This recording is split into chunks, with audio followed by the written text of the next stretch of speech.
now 500 years, awesome to behold. He has made us all new. We belong to His fold.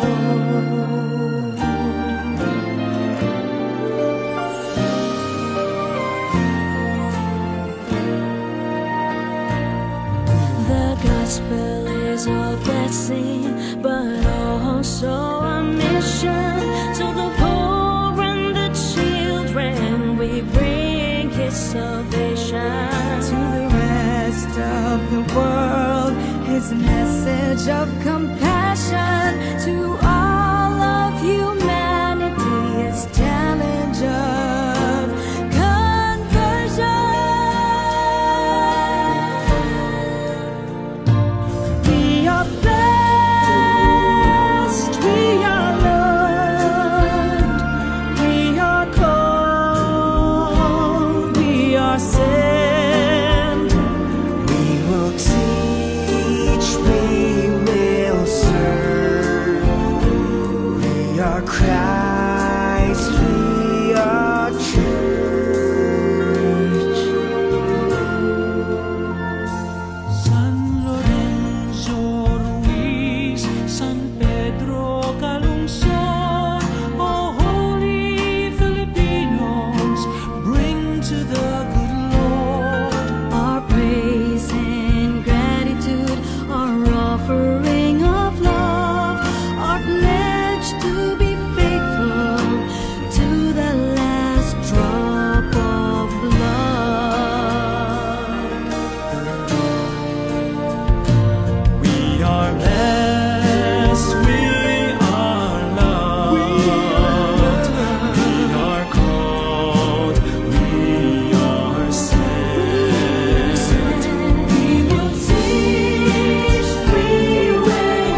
Happy anniversary sa buong parokya natin.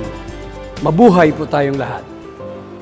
Sa lumang tipan, sa libro ng mga ngaral, atin pong nababasa na ang lahat ng mga bagay dito sa mundo ay may kanya-kanyang panahon. Lahat ng mga bagay ay may kanya-kanyang oras. Sa bagong tipan naman, sa Ebanghelyo ni San Lucas, sinabi doon na dinalaw ni Maria ang kanyang pinsan na si Elizabeth at sabay-sabay silang kumanta ng papuri sa Diyos sa kaitaasan. Pangarap po ng ating parokya noon pa na pagdating ng anibersaryo 2021, ang ating mahal na Birhen, ang ating patrona ay siyang makapagdalaw sa ating mga pamilya ng ating mga tahanan. Ang magkaroon ng imahe ng Santo Niño ay naging debosyon po natin dito sa Tondo. Lahat ng hugis ng Santo Niño ay ating makikita sa mga tahanan. Kasama na riyan ang mga imahe ng mahal na Birhen gaya ng Ina ng Laging Saklolo, Birhen ng Manawag, Birhen ng Fatima at iba pa. Ngayon naman po ay isang napakalaking pagkakataon natin na magkaroon ng imahe ng ating patrona sa loob at altar ng ating sariling bahay. Ang imahe o larawan na ito ay limited edition 2021 para sa pagdiriwang natin ng 50 taon bilang isang parokya. Para sa ano nga ba ito? Ipagpalagay na lamang natin na may dalawang aspeto o layunin ito. Ang una, ang mahalagang pagdalaw ng patrona sa mga tahanan ng ating mga pamilya sa taong ngayong 2021. Magiging masaya ito, tama ba? Maalala naman nating lahat, taong 1970, dumating si Santo Papa San Pablo VI. Masaya tayo sa kanyang dalaw. Taong 1981, dumating si Santo Papa San Juan Pablo II. Masaya tayo sa kanyang presensya. Taong 2021, para sa dalaw tahanan ng Ina ni Jesus at ina nating lahat, sama-sama at buong puso nating tanggapin ang ating patrona. Ang ikalawa, ito ay isang paraan na makapagdonasyon sa parokya bilang inyong tulong sa mga programa at proyekto sa susunod na mga taon. Malayo ang mararating natin basta nagtutulungan ng lahat dahil sa inyong taus-pusong pagmamahal at suporta. Paano natin gagawin ang programa ng Dalaw Tahanan? Madali lang po. Mayroon kayong pagpipilian na 3 klase. Maliit, malaki at pinakamalaki na larawan. Pag-iipunan po ninyo ang halaga na 300 piso, 500 piso, 1,000 piso na magiging inyong donasyon.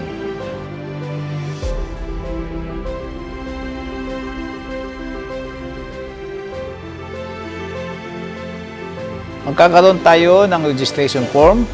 Magsadya lang po sa opisina o kaya sa mga volunteers. Magpalista o irehistro ang inyong pangalan. Dalaw Tahanan 2021, kung kailan dinalaw ng mahal na Birhen ang kanyang pinsan na si Elizabeth,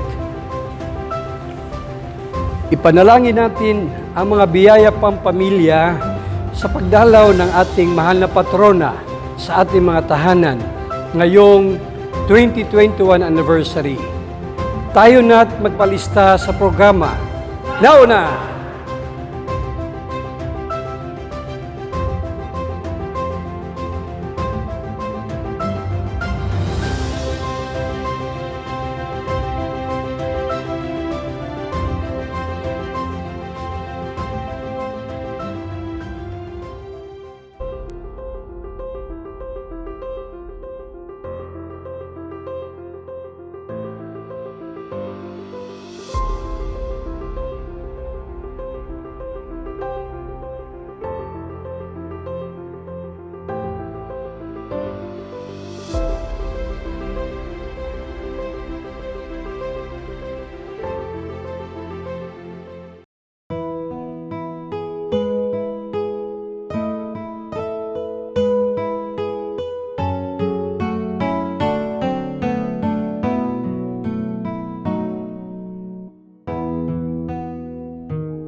Ang anghel ng Panginoon ay nagbalita kay Santa Maria.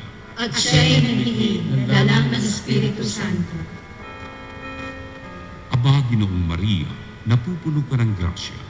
Ang Panginoong Diyos ay sumasayo.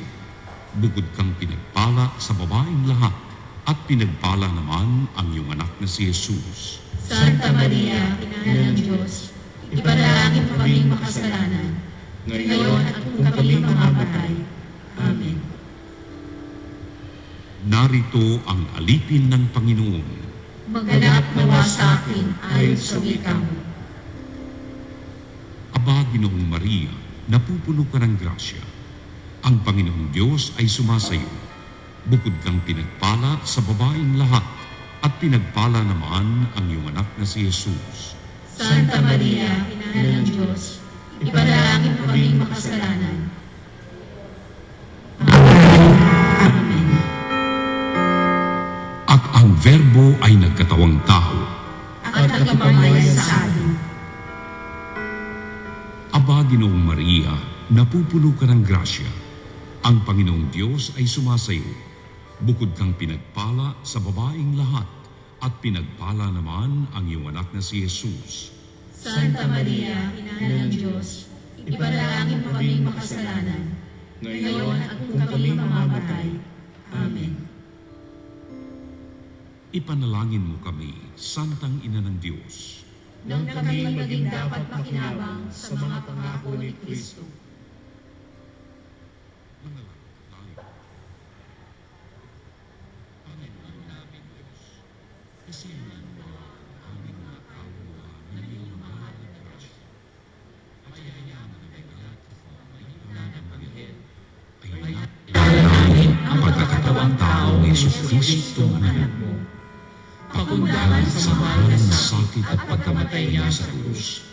Pakinabangan mo kami ng kanyang pagkabuhay na muli sa kaluwalhatian sa langit, sa pamamagitan ng Jesucristo ng Panginoon namin. Shalom. Luwalhati sa Ama, sa Anak, at sa Espiritu Santo. Kapara ng unang-una, ngayon at magpakailanman, at magpasawalang hanggan. Amen.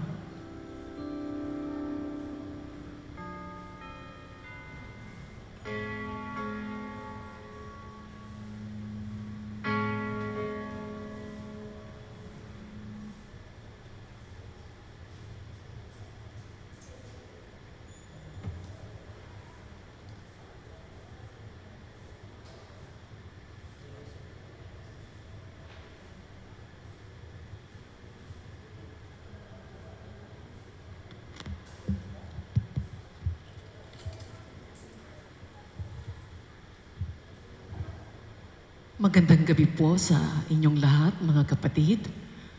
Ngayon po ay Huwebes sa ika-24 na linggo sa karaniwang panahon.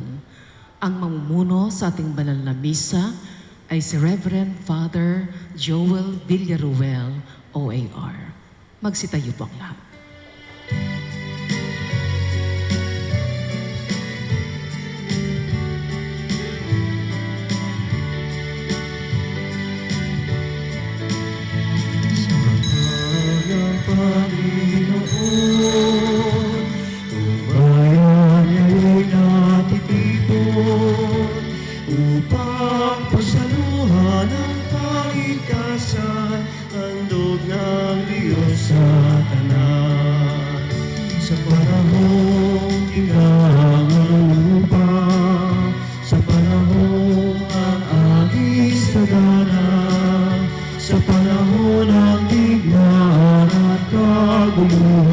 Sa panahon ng kapayapaan, sa ng Panginoon, ang bayan ngayon nakikipon upang pagsaluhan ng kaligtasan, handog ng Diyos sa tanan. Upang pagsaluhan ng kaligtasan, handog ng Diyos sa tanan.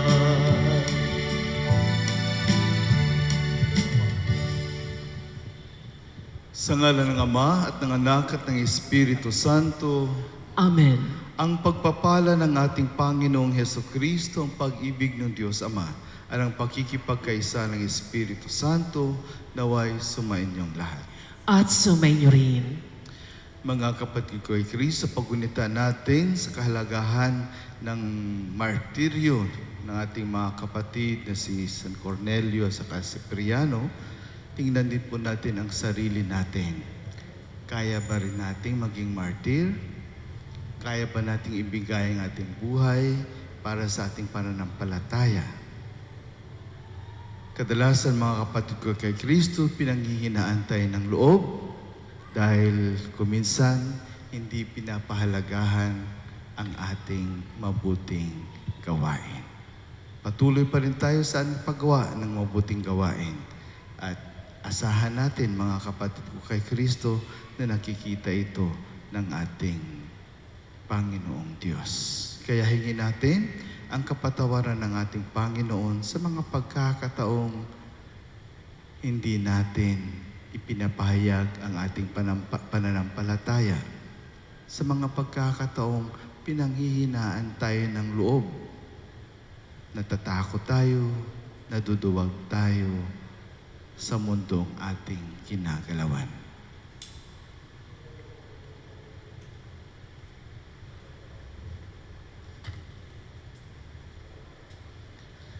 Inaamin ko sa makapangyarihang Diyos at sa inyo mga kapatid na lubha akong nagkasala sa isip, sa salita at sa gawa at sa aking pagkukulang. Kaya isinasamo ko sa mahal na Birhen Maria, sa lahat ng mga anghel at mga banal, at sa inyo mga kapatid na ako'y ipanalangin sa Panginoong ating Diyos. Kaawaan tayo na makapangyarihang Diyos, patawarin tayo sa ating mga kasalanan at patnubayan tayo sa buhay na walang hanggan. Amen. Panginoon, kaawaan mo kami. Panginoon, kaawaan mo kami. Kristo, kaawaan mo kami. Kristo, kaawaan mo kami. Panginoon, kaawaan mo kami. Panginoon, kaawaan mo kami. Manalangin tayo.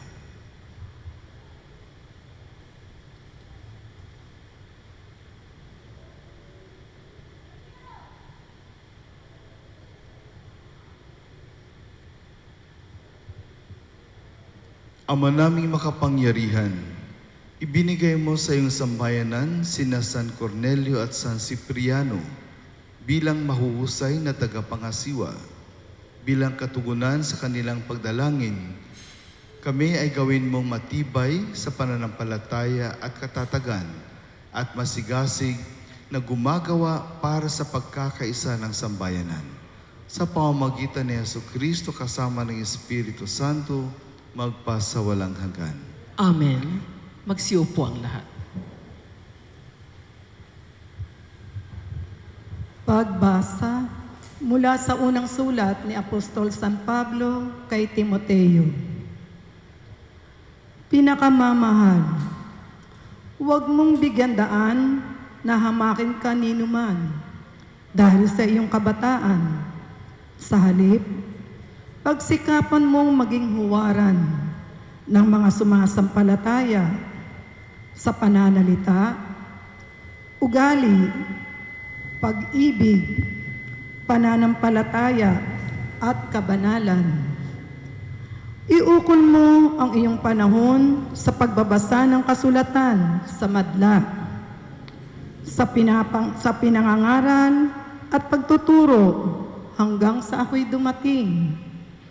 Huwag mong pabayaan ang ipinagkaloob sa iyo ng Espiritu Santo ayon sa inihula ng ipatong sa iyo ng matatanda sa simbahan ang kanilang kamay. Isagawa mo ang mga ito at lubos mong italaga rito ang iyong sarili upang makita ng lahat ang iyong pag-unlad. Maging maingat ka sa iyong pagkilos at pagtuturo. Patuloy mong isagawa ang mga bagay na ito upang maligtas ka, pati ang mga nakikinig sa iyo. ang salita ng Diyos. Salamat sa Diyos. Gaway napakadakila ng Panginoong lumikha. Gaway napakadakila ng Panginoong lumikha. Ang gawa ng Diyos, matuwid at tapat, at maaasahan lahat niyang batas. Ito ay lalagi at di magwawakas, pagkat ang saligay, totoo't matapat. Gaway napakadakila ng Panginoong lumikha. Kaligtasay dulot sa mga hinirang, may ipinangakong walang hanggang tipan. Banal at dakila ang kanyang pangalan. Gaway napakadakila ng Panginoong lumikha. Ang taong may nais na siya'y dumunong, sa puon matakot, yaong taong iyon. Sa palasunurin ay tapat ang hatol, at pupurihin pa sa buong panahon. Gaway napakadakila ng Panginoong lumikha. Magsitayo ang lahat.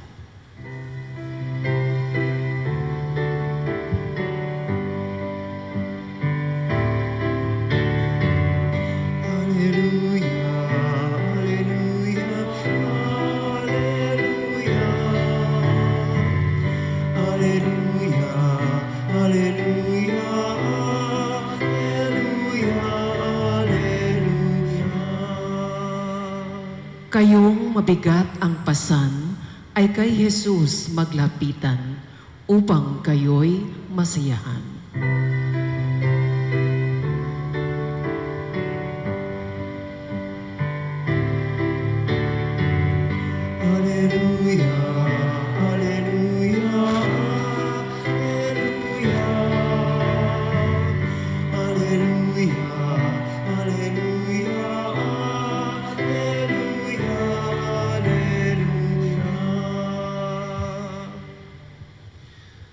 Sumainyo ang Panginoon.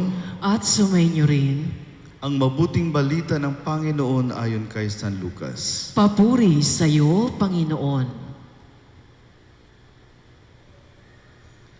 Noong panahong iyon, inanyayahan si Jesus ng isa sa mga pariseo upang makasalo niya.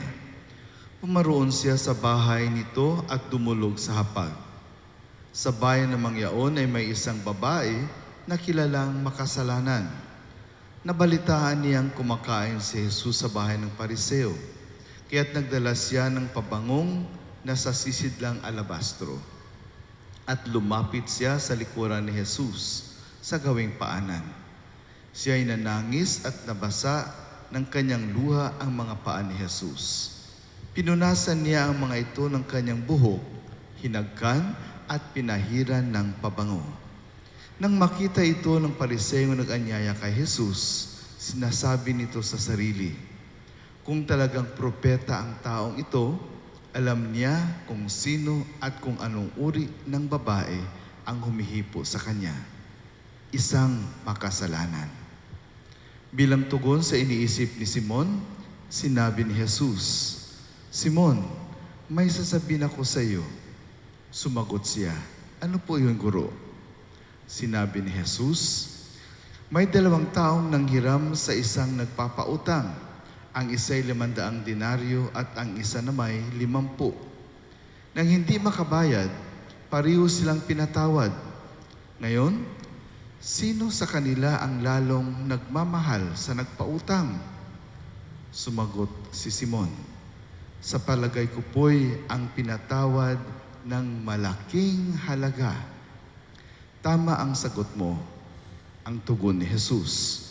Nilingon niya ang babae at sinabi kay Simon, nakikita mo ba ang babaeng ito?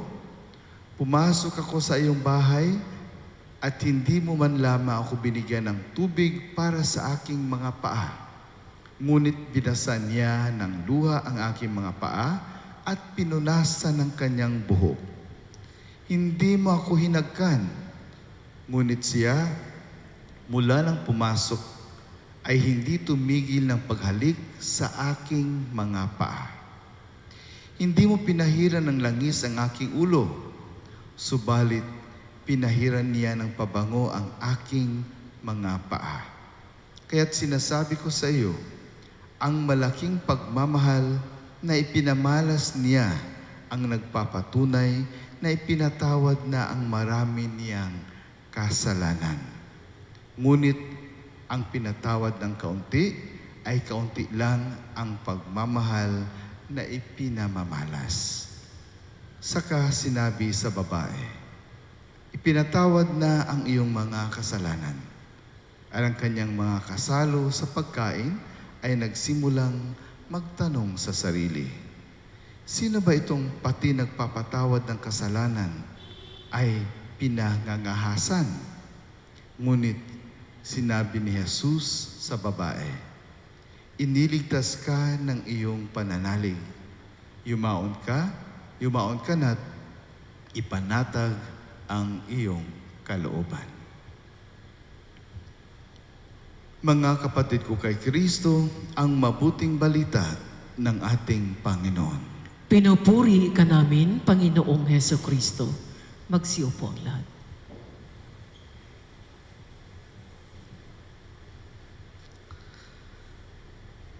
Magandang gabi po sa inyo lahat. So first day po natin ng ating GCQ, GCQ na Alert 4. Alert 4, okay. So enjoy na lang natin, enjoy na lang natin yung Alert 4 na ito. Oo, at least may 10% na hindi pinagbabawal, na pwede na sa loob ng simbahan. At dapat daw sa mga bakunado lamang. Naku, kung isa-isahin kaya bakunado kaya kayong lahat? No? Sa labas daw pwede yung 30%. Yan ang nakasulat po sa sa alert level 4. Okay.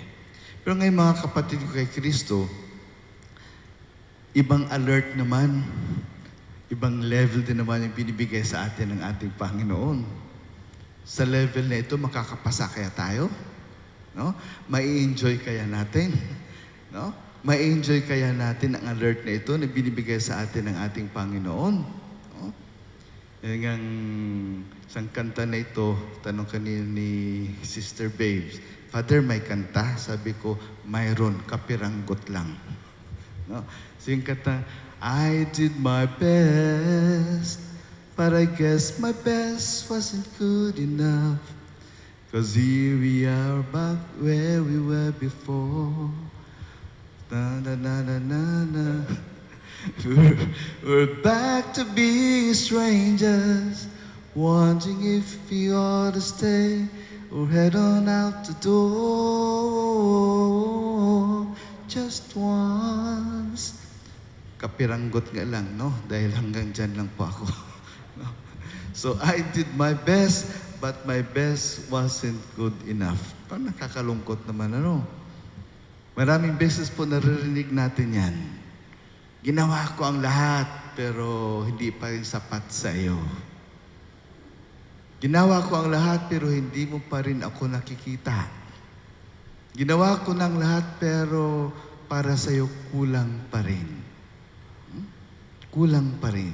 Kaya yung pressure nandyan palagi sa atin, na gawin talaga yung makakasatisfy ng ating kapwa, para bang tungkulin natin na lagi nating masatisfy ang ibang tao.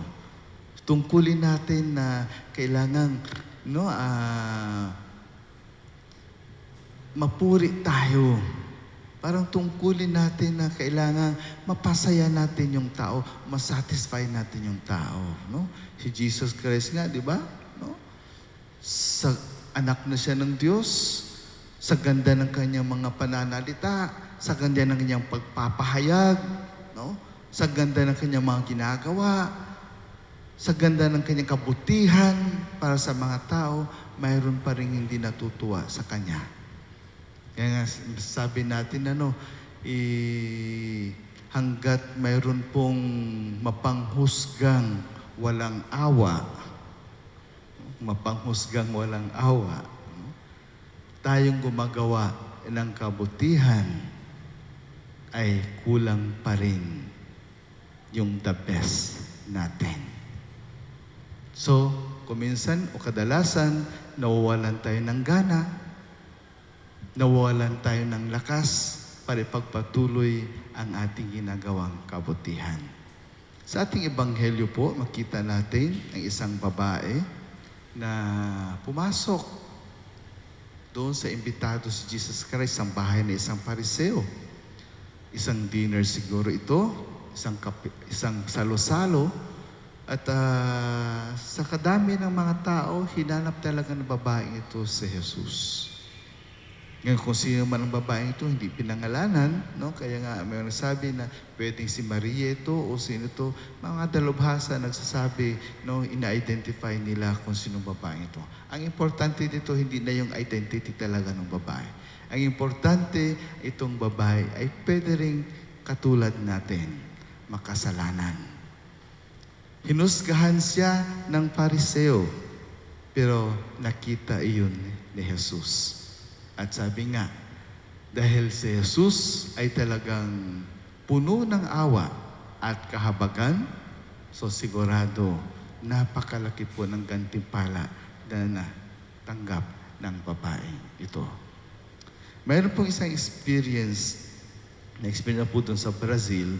Nangyari sa akin medyo light lang. Pero nangyari po sa kasama kong pari, kaibigan kong pari, medyo mas medyo heavier yung nangyari, no? Kasi may isang babae, sa kanya experience, may isang babaeng pumasok sa simbahan, nagsimba, pero yung sobrang, sabi natin, kaakit-akit ng kanyang pananamit. Halos nakita na lahat. Doon sa Brazil, halos normal naman yun, no?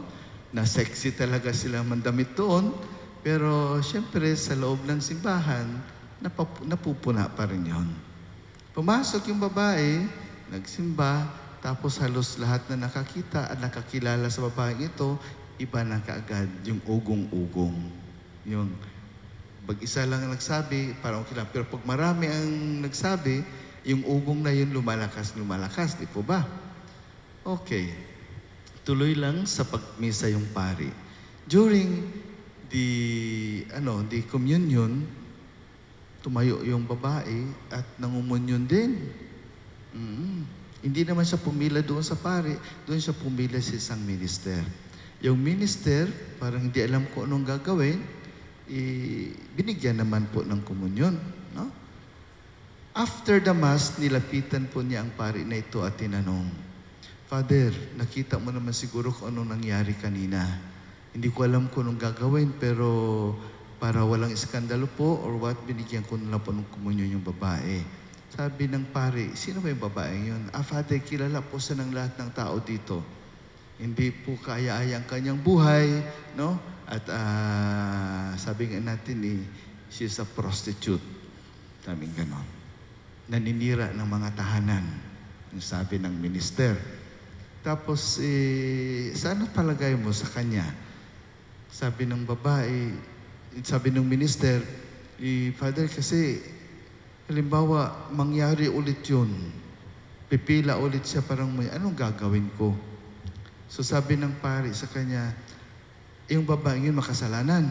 Yes po, Father, alam ng tao makasalanan yung babaeng yun. Ikaw, makasalanan ka o hindi? Sabi ng minister, opo, makasalanan din po. Sino mas makasalanan sa inyo? Siya o ikaw? Sabi ng minister, siya po, mas makasalanan siya kaysa sa akin. Alam ng lahat ng tao yan.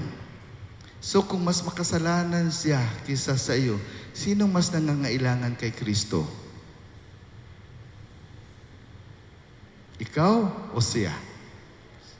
Sabi ng minister, Father, nangangailangan po ako kay Kristo, pero sigurado ko, mas nangangailangan siya. So sabi ng pare, so alam mo na ngayon kung ang dapat mong gawin? Father, naintindihan ko na po. Simple lang, di po ba? Simple lang yung sagot ng pare. Nangyari din yan sa akin, pero mas simple ngayon na halos the same story din. At halos the same din yung ginawa ko. Kaya nagkatugma kami nung pari na yon, nag-usap kami tungkol doon. Yes, sabihin natin, kadalasan po may mga pumapasok sa ating simbahan na hinuhusgahan natin. Yun bang kung mayroon lang pila sana, no? O dito mga makasalanan, dito hindi makasalanan. No? Kasi mapanghusga tayo eh. Sa panghusga natin, minsan parang alam na natin eh, ito pupunta sa impyerno, ito pupunta sa langit. O kayo lang ang karapat-dapat na magkomunyon, kayo hindi kayo karapat-dapat. Mapanghusga tayo, mga mata natin, ang bilis. Pero kilala ba natin talaga yung tao? Alam ba natin pinagdadaanan ng tao? Alam ba natin ang buhay ng tao? Kung minsan nga masasabi natin dahil sa masyado tayong mapanghusga, para mas makasalanan pa tayo isa sa kanila. Kasi alam natin kung anong sinasabi ng ating Panginoon, nagbabasa tayo ng Biblia, nagsisimba tayo araw-araw. Sila, hindi nga yata nila alam kung anong sakramento na tinatawag. Alam nila na may Biblia siguro po, hindi nila siguro na-open yun. Bakit? Dahil pagkukulang din natin yan. We did not reach out for them. Hindi natin sila napuntahan, hindi natin sila nabisita, hindi natin sila nakausap, hindi natin sila na-evangelize, di po ba? So, may pagkukulang din tayo doon. Kasama din tayo doon. So, sa mapanghusga nating mga mata, sa mapanghusga nating puso, sa mapanghusga nating pag-iisip, mga kapatid ko kay Kristo, wala. Anong nangyayari? No? Puro na lang negative ang ating nakikita. Sabi nga ni Madre Teresa de Calcutta, no? Na pag lagi po tayong nang huhusga ng ating kapwa, nasasayang po yung pagkakataon natin na magmahal sa kanila. Tama nga naman, di po ba? Kung lagi nang nating hinuhusgahan yung ating kapwa, kung lagi na lang mali ang nakikita natin sa ating kapwa, hindi natin sila kayang mahalin. Wala tayong lakas na mahalin sila. Wala tayong oras, actually, no? Wala tayong oras, wala tayong panahon para mahalin sila. Dahil yung oras na panahon natin, ginugugol natin sa Sa panghuhusga. Kaya kahit gano'n, gawin pa nila yung the best nila para sa ating mapanghusga, kulang pa rin yun. No? It's not enough. Hindi pa rin tayo nasasatisfy. Perpekto ba tayo? Bakit kaya mapanghusga tayo? Bakit kaya hinuhusgahan natin ang ating kapwa? Bakit kaya sa unang tingin pa lang natin, kaagad-agad nabubuo na yung pag-iisip natin? Hindi naman natin kilala yung tao. Hindi naman natin alam kung ano talagang ginagawa niya. Makita lang natin yung pari na umuwi ng bahay hating gabi. Ano kagad iniisip natin? Saan kaya galing ang pari na yan? No? May nakita lang tayong kasama yung pari ng babae. Yung balita kagad ay, naku, bininyagan na yung anak ng pari. Sa iyong asawa, ilang beses ba na hinusgahan mo rin ang iyong asawa? Na traffic lang. Sabi mo kung saan na kayo pumunta yung asawa mo. Kung totoo talagang na traffic. Kung minsan po nagkasala sa iyo yung asawa, yung pagkakasala na yan, magmamarka na yan, di po ba? Kahit anumang nangyari na hindi naman po kasalanan ng iyong asawa, pero kaagad-agad ibabato mo sa kanya yung nagawa niya noon pa. So sabihin mo, pinatawad mo siya, hindi. Nandyan pa rin, nakatatak. Hindi mo nakakalimutan yun. Dahil kulang sa pagpapatawad, kulang sa pangunawa, kulang sa pagmamahal. Hindi na ba pwedeng magbago ang isang tao? Hindi ba kaya ng isang tao na magbago? Bakit hindi natin bigyan ng pagkakataon? Bakit hindi natin buksan ang puso natin at tingnan ang sarili natin? Tayo na may kasalanan din. Tayo ay makasalanan din. At binibigyan tayo ng pagkakataon ng ating Panginoon para magbago. Tayo makasalanan din. At humingi rin po tayo ng pagkakataon na bibigyan tayo ng isa pang pagkakataon. Ngunit bakit napakahigpit natin sa ating kapwa? Gusto nating mapatawad tayo, pero bakit ang tigas ng puso natin para magpatawad ng ating kapwa? Nahabag ang Diyos sa atin, alam natin yan. At lagi tayong nagpapasalamat dahil ang Diyos natin ay may awa at may habag. Pero bakit wala tayong awa at wala tayong habag sa ating kapwa? Yan ang malaking pagkukulang po natin, mga kapatid ko kay Kristo. Kaya hindi nawawala sa atin yung pagdududa, hindi nawawala sa atin yung katigasan ng puso, hindi nawawala sa atin yung sinasabi ba nating wala ng tsansa. Dapat hindi nabigyan ng pagkakataon yan. Tapusin na yan. We are living in a society of killing, di po ba? Of annihilation, of deleting. No? Di ba? Sa Facebook, mabilis tayo niyan eh. Pag ayaw mo na sa taong yan, delete na kaagad. Block mo pa.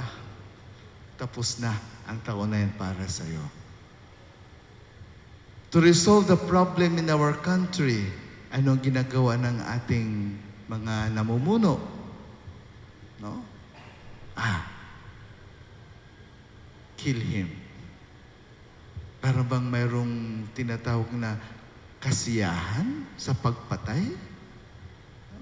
Kasiyahan sa pagpatay. Kanina na-shock ako talaga sa sa nabasa ko dahil yung abortion, no? Di ba bawal sa atin? Sa ibang bansa po ay allowed yun. Tapos mayroon akong isang nakitang caption lang that they consider it sacred. Imagine mo, abortion is sacred. Abortion is sagrado. Kaya ba nating matanggap yun? That abortion is sacred? Hindi ko lang masyadong maalala kung anong faction, anong grupo nagsabi ng ganun, no? But sabihin na abortion is sacred, no? So para bang sabihin natin, pinperwish mo ang buhay ko, patayin na kita. Hindi na ako natutuwa sa'yo, patayin na kita. Ganun na lang ba kadali para sa atin? Wala na bang halaga ang buhay? So ganyan tayo pag tumingin, ganyan tayo kadalas sa paghumusga sa ating kapwa. Hindi man natin sila pinapatay, literalmente. Hindi man natin sila pinapuputukan o sinusunggaban. Pero pinapatay na natin sila by ignoring them. Na ibang sabihin natin, you don't exist para me. No? You don't exist para me. Hindi ka importante sa akin. Wala kang halaga sa akin. Baliwala ka sa akin. So that is actually a way. No?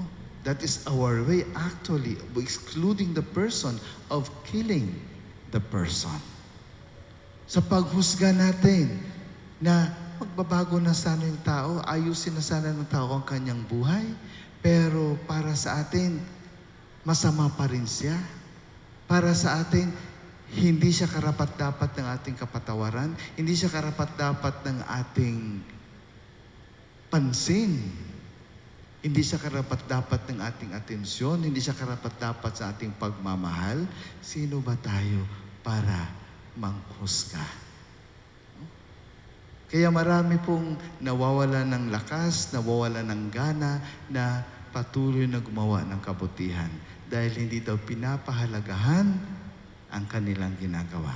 Nangyayari din yan sa atin kadalasan, mga kapatid. Nangyari niya sa ating kadalasan pag walang nag-appreciate, walang pumupuri sa ating ginagawa. Kuminsan sabi natin tama na. Wala naman nagpapahalaga sa atin dyan. Nasasaktan tayo, unti-unti tayong pinapatay. Unti-unti po nawawala yung kasiyahan natin sa mga ginagawa natin. Hindi na tayo natutuwa sa ginagawa natin.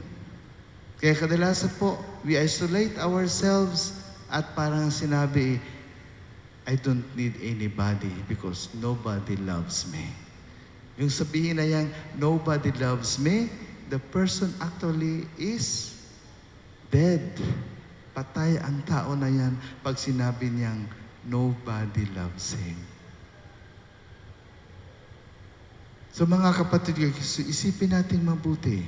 Bago natin gawin ang isang bagay, bago natin sabihin ang isang bagay, bago po natin i-reject ang isang tao, i-deny ang isang tao, bago natin hindi patawarin ang isang tao, isipin natin itong mabuti. Mga kapatid kay Kristo, isa lang ang masasabi ko at lagi kong sinasabi din sa sarili ko. Sa mga taong walang awa na mapanghusga, kadalasan po, bumabagsak din po tayo dahil nawawalan din po tayo ng halaga. Pero bumangon po tayo at isipin po nating mabuti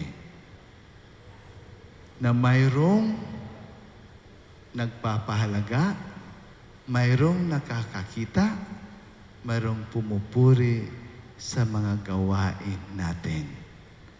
At iyan po ang totoong may awa.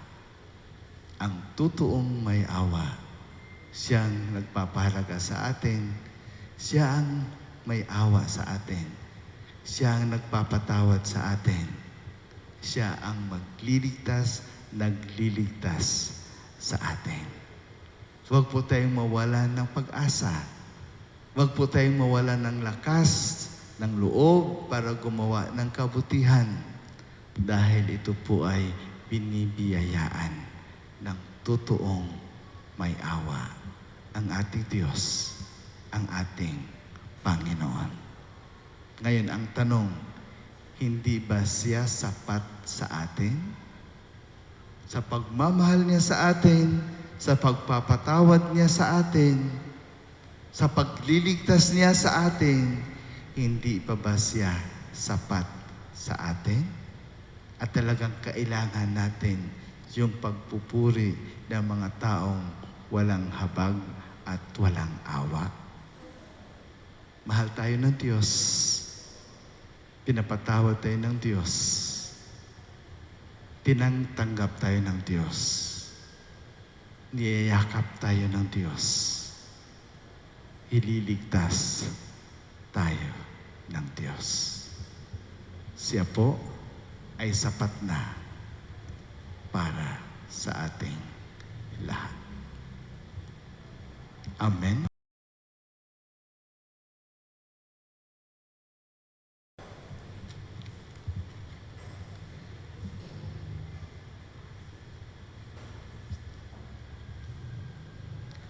Sa ating pananalangin, ilagay natin ang ating pananalig sa Diyos Ama na nagpapakita ng mapagmahal na habag sa kanyang pakikitungo sa mga makasalanan.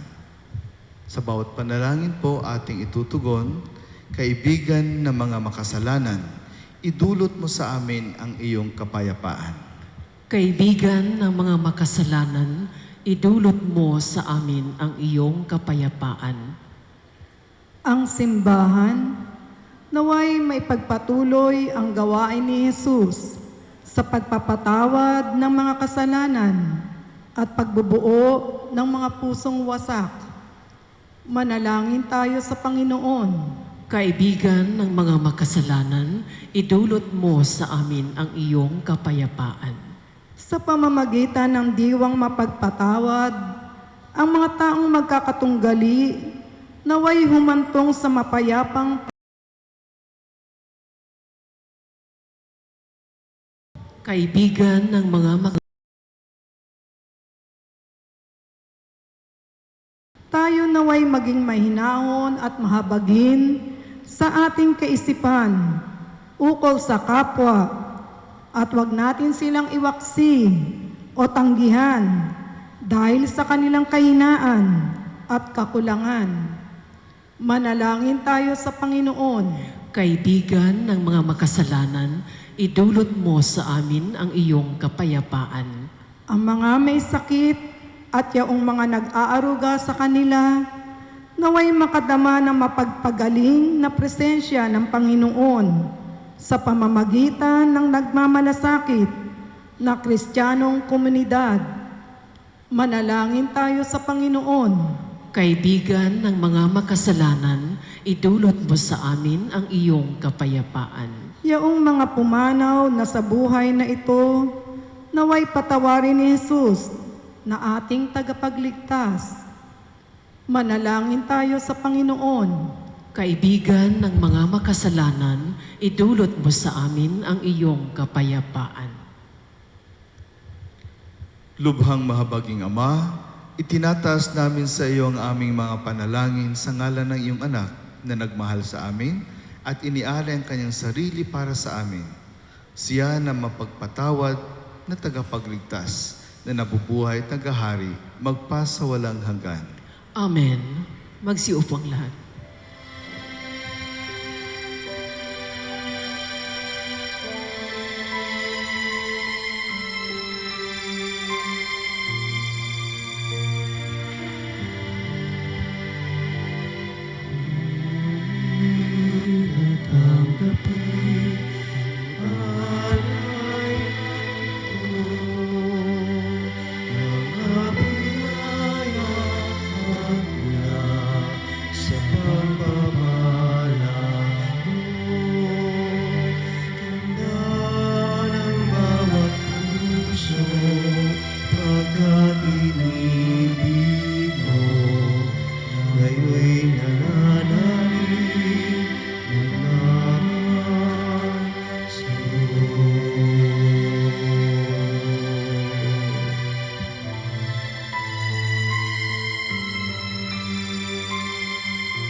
Magsitayo ang lahat.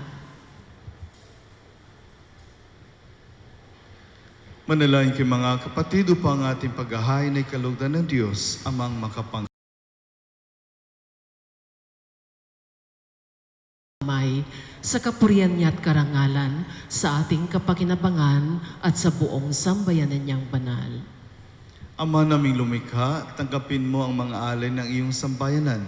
Ngayong ginugunita at tiniis ng iyong mga martir, ang banal na paghahain nagdulot ng kagitingan upang matiis ni na San Cornelio at San Cipriano ay magbigay dinawa sa amin ng katatagan sa mga kahirapan sa pamamagitan ni Jesucristo kasama ng Espiritu Santo magpasawalang hanggan. Amen.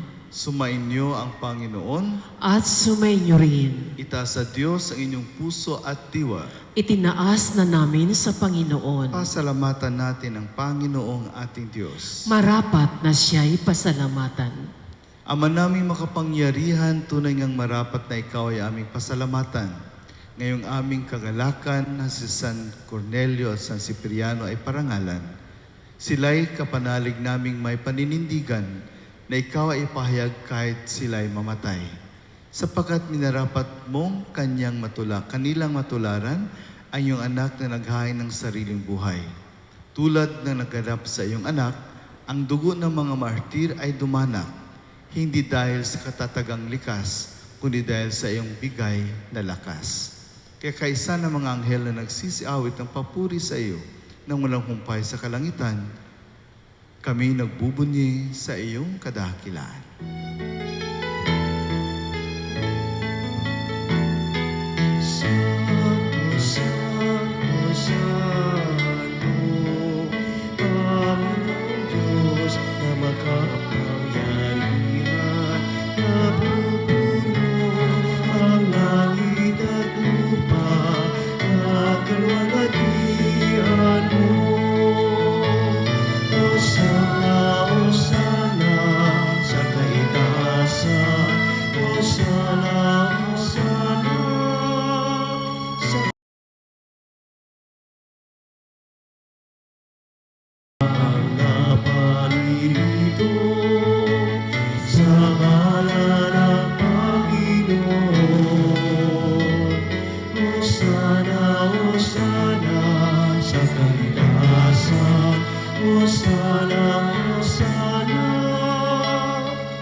Kaya't sa pamamagitan ng iyong Espiritu, gawin mong banal ang kaloob na ito upang para sa amin maging katawan at dugo ng aming Panginoong Heso Kristo.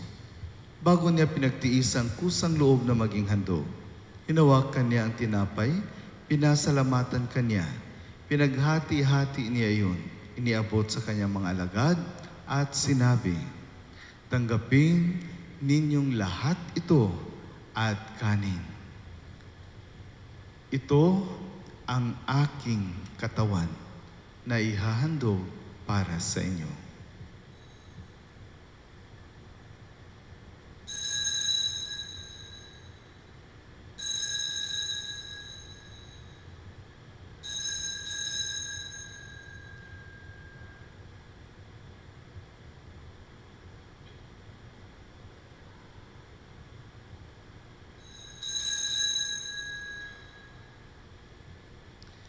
Gayon din naman nung matapos ang hapunan, hinawakan niya ang kalis, muli kanyang pinasalamatan.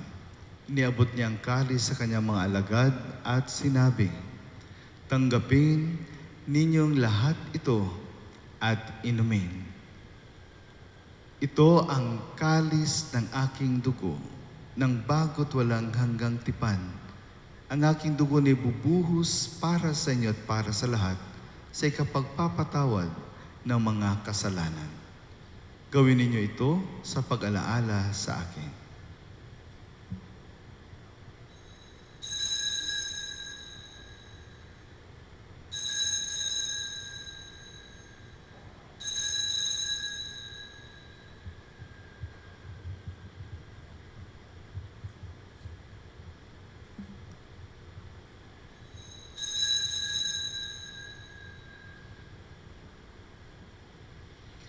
Ang misteryo ng pananampalataya. Si Kristo'y namatay, si Kristo'y nabuhay, si Kristo'y babalik sa wakas ng panahon.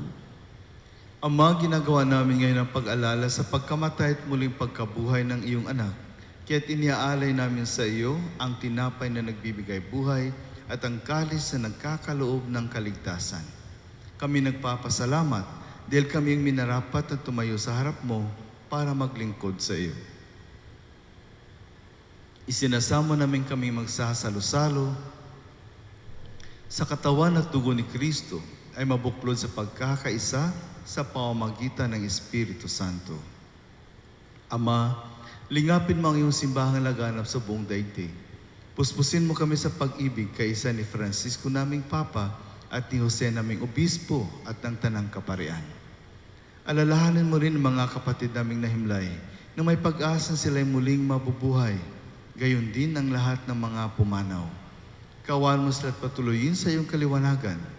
Kawan mo pingindapatin kaming lahat na makasalo sa iyong buhay na walang wakas.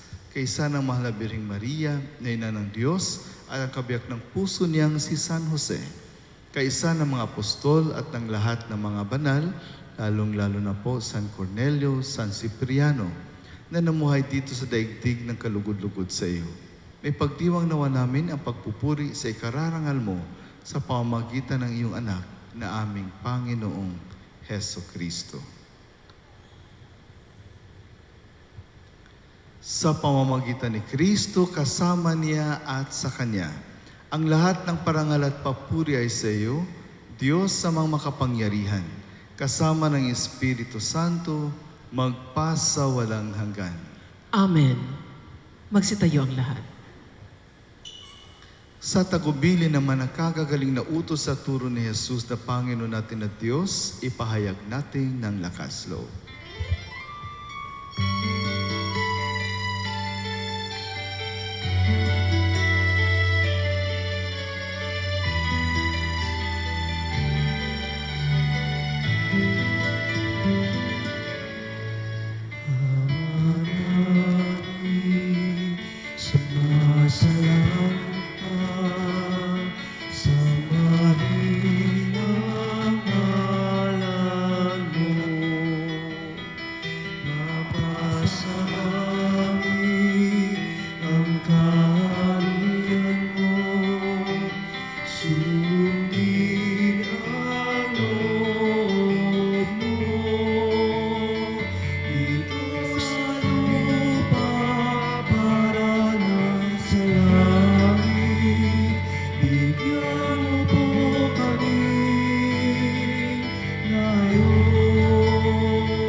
Hinihiling namin kami adya sa lahat ng masama, pagkalooban ng kapayapaan araw-araw, iligtas sa kasalanan at ilayo sa lahat ng kapahamakan.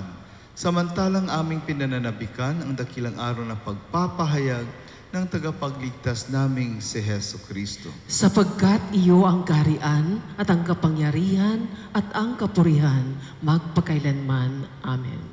Panginoong Heso Kristo, sinabi mo sa iyong mga apostol, kapayapaan ang iniiwan ko sa inyo, ang aking kapayapaan ang ibinibigay ko sa inyo.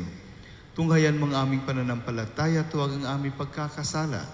Pagkalooban mo kami ng kapayapaan at pagkakaisa ayon sa iyong kalooban. Kasama ng Espiritu Santo, magpasa walang hanggan. Amen. Ang kapayapaan ng Panginoon ay laging sumainyo. At sumainyo rin. Magbigayin po tayo ng kapayapaan sa isa't isa.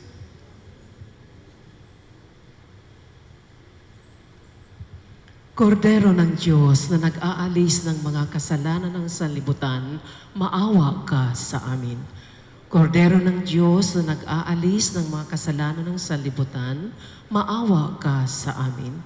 Kordero ng Diyos na nag-aalis ng mga kasalanan ng sanlibutan, ipagkaloob mo sa amin ang kapayapaan. Magsiluhod po ang lahat.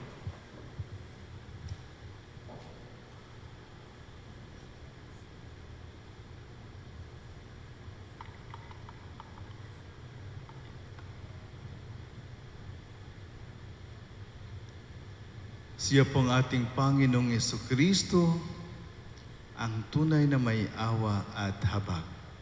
Siya po ang Kordero ng Diyos, nag-aalis ng mga kasalanan ng sanlibutan. Mapapalad tayong inaanyayahan sa kanyang banal na piging.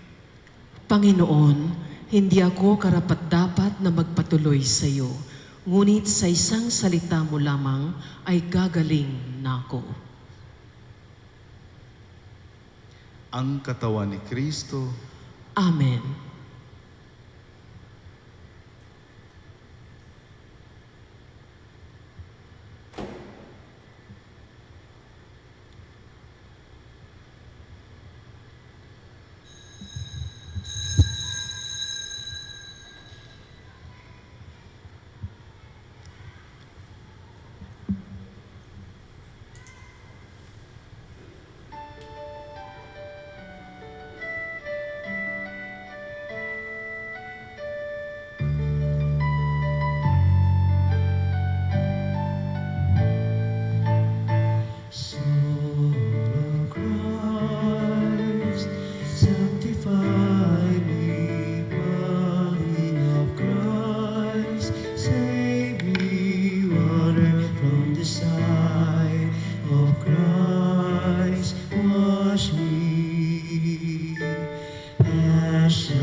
Magsitayo ang lahat.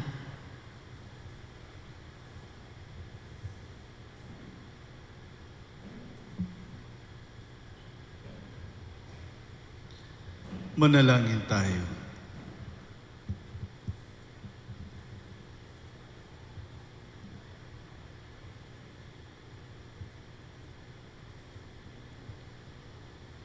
Ama naming mapagmahal, ngayong amin nang napagsaluhan ang haing nagbibigay buhay.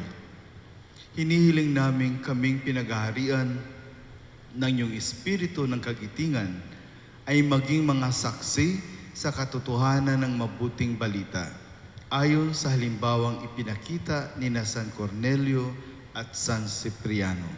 Sa pamamagitan ni Jesucristo kasama ng Espiritu Santo, magpasa walang hanggan. Amen.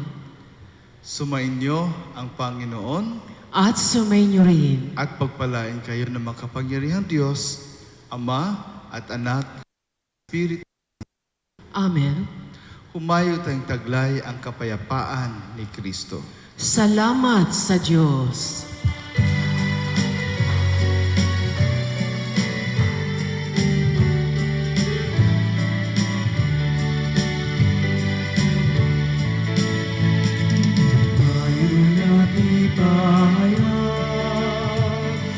Iyang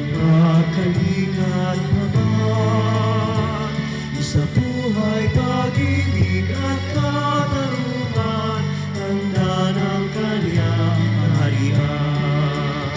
Sa panahong ikaw ang lupa, sa panahong ang ani sagana, sa panahon ng digmaan at kaguluhan, sa panahon ng kapayapaan.